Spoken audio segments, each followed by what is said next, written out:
Buenos días, jóvenes. Hoy día vamos a hablar acerca de la organización social del virreinato, tema 17 de nuestro curso de Historia del Perú. Para ello, nosotros sabemos que la conquista de América por parte de España originó un mestizaje muy profundo. Se mezclaron racialmente blancos, negros, cobrizos, los cuales originaron una gran variedad enorme de castas y subrazas. En los 300 años de dominación se perfiló la sociedad en este caso se va a perfilar la sociedad que la etapa republicana heredaría y que será parte de nuestra peruanidad. Así, jóvenes, acompáñenme a conocer acerca de la organización social del virreinato. Características de la sociedad colonial. Con la llegada de los españoles en el año de 1532, junto a los cambios políticos, económicos y culturales, también en este caso se produjo un cambio social profundo, pues empezó a nacer una nueva sociedad producto del cruce racial. Étnicamente se produjo el llamado mestizaje, que es el proceso de mezcla biológica y cultural de dos o más razas, dando origen a una nueva raza y cultura. Eso quiere decir mestizaje, jóvenes. Este mestizaje era muy marcado, pues tres razas se cruzaron: blancos españoles, indios americanos y negros africanos. A este cruce racial le siguió el cruce cultural, pues se mezclaron costumbres de españoles, indios y negros, originándose entonces un mestizaje racial, los cuales se engendraron a la sociedad colonial. Esta sociedad, que se irá formando y evolucionando a lo largo de las colonias, se caracteriza de la siguiente manera. Fue una sociedad clasista, en donde existieron diferentes grupos sociales y estaban diferenciados no solo por el color de su piel y por el aspecto político y económico que ostentaba. Luego tenemos la siguiente característica: una sociedad racista, en donde el color de la piel y el lugar de nacimiento establecía la superioridad e inferioridad. Y por último tenemos los estamentos, los estamentos sociales, que caracterizaron al mismo tiempo no por ser excluyentes ni cerrados, pues a algunos grupos sociales se permitió el ingreso de nuevos integrantes siempre y cuando cumplan con los requisitos legales. Un ejemplo de ello lo vemos en la compra de títulos nobiliarios para acceder a la nobleza. Ok, por ejemplo, acá tenemos la imagen, podemos apreciar los blancos, los negros africanos y el cobrizo americano. En nuestra siguiente diapositiva hablaremos acerca de las repúblicas. Durante el siglo XVI comienza a surgir una sociedad basada en dos grupos humanos muy diferenciados en sus costumbres, creencias y visiones.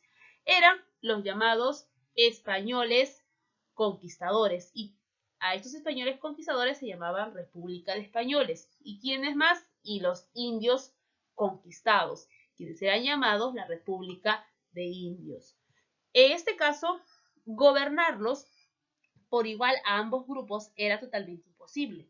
Por tal razón, se tuvo que dividirlos en dos grandes comunidades, a las cuales se llamó, como ya le indiqué, República de Españoles y República de Indios. Esta sociedad colonial se estructuró sobre la base de dos poblaciones de América: la española, que estaba conformada por españoles peninsulares, llamados también chapetones y criollos, y la indígena, que eran llamados indios nobles o indios del común.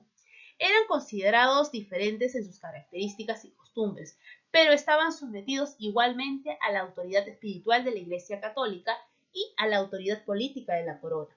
Es decir, tanto la Iglesia como el rey tenían que gobernar sobre dos comunidades o, en este caso, sociedades muy diferentes. Cada una de ellas tenía sus propias leyes. Eran dos mundos diferentes, pero sometidos a una misma autoridad.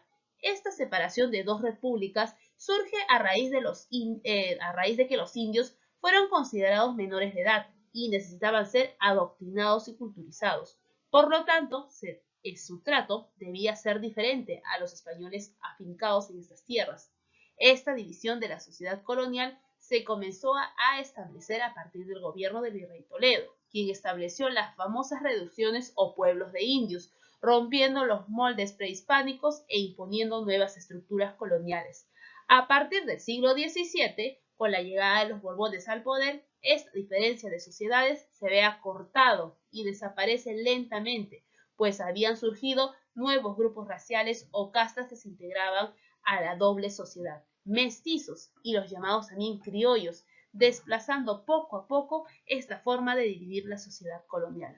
La población negra, venida de África, no fue considerada en la República porque era esclava y no tenía derecho. Eran objetos de venta y transacciones económicas. Sin embargo, pasados los años, contribuyó a romper a los grandes grupos llamados repúblicas, al llamado a mestizarse con sus integrantes. O sea que los negros, en ese caso la población negra, también formó parte de este mestizaje. Luego tenemos aquí, hoy día solo nos vamos a centrar en la República de Españoles, nada más.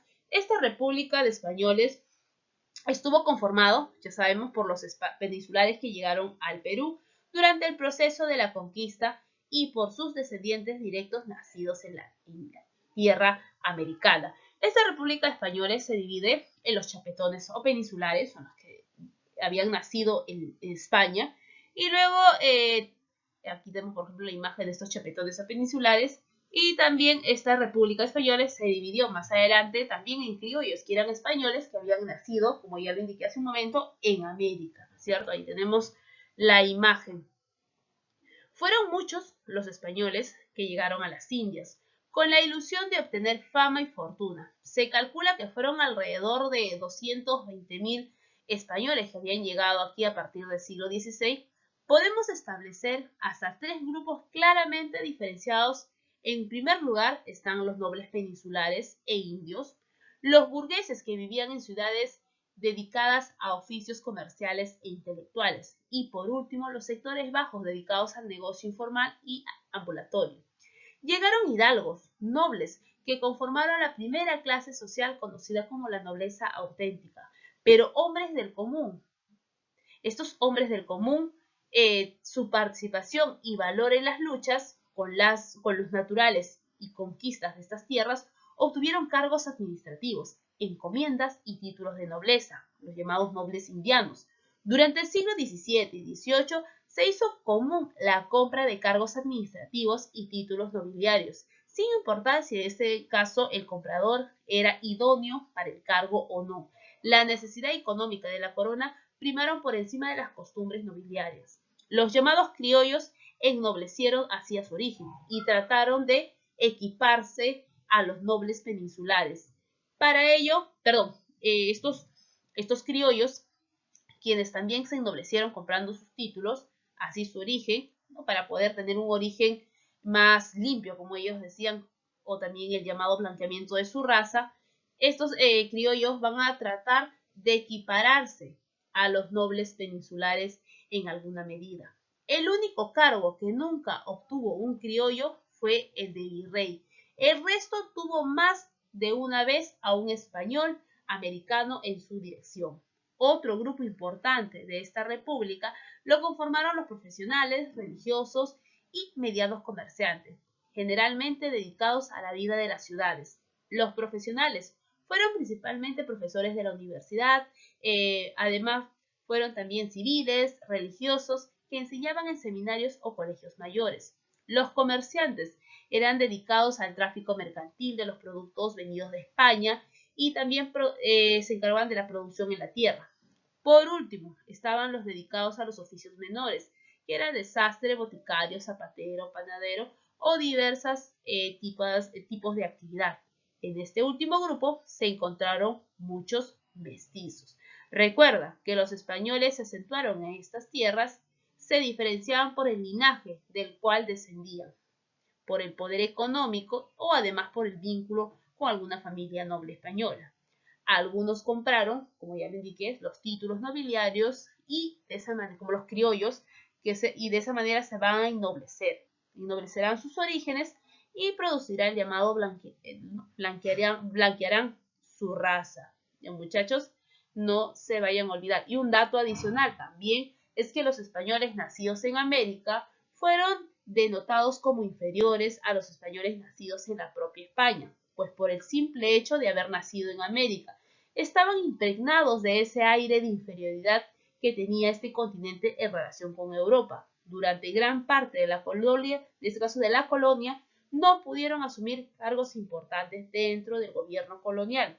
Serán ellos más adelante, o sea, los criollos, quienes lideran la lucha por la separación de España luego del fracaso de los indios. ¿Okay? Jóvenes, entonces no se vayan a olvidar acerca de la República de los Españoles, de los chapetones, de los criollos y de cuál o cómo eran las características en la época de la sociedad en la época virreinal. Jóvenes, no se olviden estudiar, repasen, resuelvan su libro. Recuerda que hoy día tenemos nuestra tercera práctica del curso de Historia del Perú. Cuídate mucho, nos vemos. Gracias.